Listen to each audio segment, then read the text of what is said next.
जब समुद्र की रात एक भयानक जहाज को किनारे पर उगलते और एक काले साये की खबर धीरे धीरे शहर तक पहुंचे, समझ जाइए कुछ पुराना और भंवर सा उठ चुका है। ये है ड्रैकुला।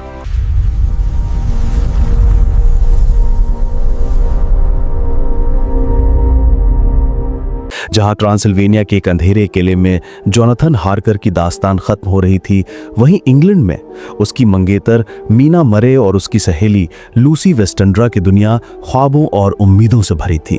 मीना जोनाथन के लिए शॉर्ट हैंड सीख रही थी और उसे जोनाथन का एक खत भी मिला था कि वो एक हफ्ते में लौट आएगा, ये जाने बिना कि वो खत खुद ड्रैकुला ने लिखवाया था। और लूसी उसकी जिंदगी में तो बाहर आई हुई थी। उसे एक ही दिन में 3 लोगों से शादी के प्रस्ताव मिले थे। पहला डॉक्टर जॉन सीवर्ड, जो एक पागल खाने का मालिक था। दूसरा क्विंसी मॉरिस, टेक्सास का एक दिलेर अमेरिकन। और तीसरा आर्थर होमवुड, जिससे वो बेइंतहा प्यार करती थी। उसने आर्थर का प्रस्ताव कबूल कर लिया, लेकिन जिसे लूसी ने ठुकराया था, यानी डॉक्टर सीवर्ड, उसकी अपनी कहानी में एक अजीब और खौफनाक किरदार था। R.M. रेनफील्ड नाम का एक मरीज। रेनफील्ड को जिंदगियां जमा करने का जुनून था। वो पहले मक्खियां पकड़ता, फिर उन मक्खियों को मकड़ियों को खिलाता, फिर उन मकड़ियों को गौरैया को खिलाता और फिर उन गौरैयों को कच्चा ही खा जाता। डॉक्टर सीवर्ड ने उसे ज़ूओफोगस यानी जीवन भक्षी पागल का नाम दिया, ये जाने बिना कि उसका ये मरीज जल्द ही एक बहुत बड़ी और अंधेरी ताकत का गुलाम बनने वाला है। कहानी तब एक नया और खौफनाक मोड़ लेती है जब मीना लूसी से मिलने विटबी नाम के एक पुराने उदास से तटीय शहर पहुंचती है।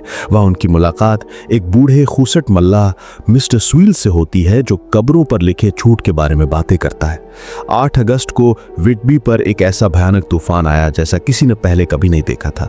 उस तूफानी रात में डिमेटर नाम का एक रूसी जहाज, जो वर्ना से चला था, किसी भूत की तरह लहरों से लड़ता हुआ बंदरगाह में आ घुसा। जरा सोचिए, एक जहाज तूफान में बिना किसी जिंदा नाविक के पतवार से बंधी एक लाश के सहारे आपके शहर पहुंच जाए, तो आप क्या सोचेंगे? जब लोग जहाज पर चढ़े तो उन्होंने देखा कि उन्होंने एक ऐसा मंजर देखा जिसने उनकी रूह कंपा दी। जहाज के कप्तान की लाश पतवार से बंधी हुई थी और उसके हाथों में क्रॉस जकड़ा हुआ था। जहाज पर उसके अलावा कोई जिंदा इंसान नहीं था और कार्गो में सिर्फ चांदी की रेत और मिट्टी से भरे 50 बड़े बड़े लकड़ी के बक्से थे। और सबसे अजीब बात यह थी कि जैसे ही जहाज किनारे से टकराया, एक विशाल गाय कुत्ता उसमें से कूदकर पास के चर्च के कब्रिस्तान की तरफ भागकर अंधेरे में गायब हो गया। उस जहाज के कप्तान की डायरी से पता चला कि सफर के दौरान एक के बाद एक उसके सारे जहाजी रहस्यमय तरीके से गायब हो गए थे और जहाज पर एक लंबी पतली सी पीली परछाई का साया था। वो 50 बक्से कहाँ गए होंगे? वो लंदन की उसी कारफैक्स जायदाद में पहुंचा दिए गए जिसे जोनाथन हार्कर ने खरीदा था। जिस रात वो तूफानी जहाज विटबी पहुंचा, उसी रात मीना की नींद खुली तो उसने देखा कि लूसी अपने बिस्तर पर नहीं है। वो घबराकर उसे ढूंढने निकली और उसने चांदनी रात में उसी कब्रिस्तान में अपनी पसंदीदा बेंच पर लूसी को बैठे देखा, लेकिन वो अकेली नहीं थी। एक लंबा काला सा साया उसके ऊपर झुका हुआ था, जिसका चेहरा सफेद था और आंखें अंगारों की तरह दहक रही थीं। जैसे ही मीना ने चीखकर लूसी पुकारा, वो साया गायब हो गया। मीना जब लूसी के पास पहुंची तो वह गहरी बेहोशी में थी और उसकी सांसें बड़ी मुश्किल से चल रही थीं। मीना उसे घर ले आई और अगली सुबह उसने लूसी की गर्दन पर 2 नन्हे लाल निशान देखे, जैसे किसी पिन से चुभोया गया हो। इसके बाद लूसी की हालत बिगड़ती चली गई। वो दिन ब दिन कमजोर और पीली पड़ती जा रही थी। उधर डॉक्टर सीवर्ड के पागल खाने में रेनफील्ड अचानक बेचैन हो उठा था।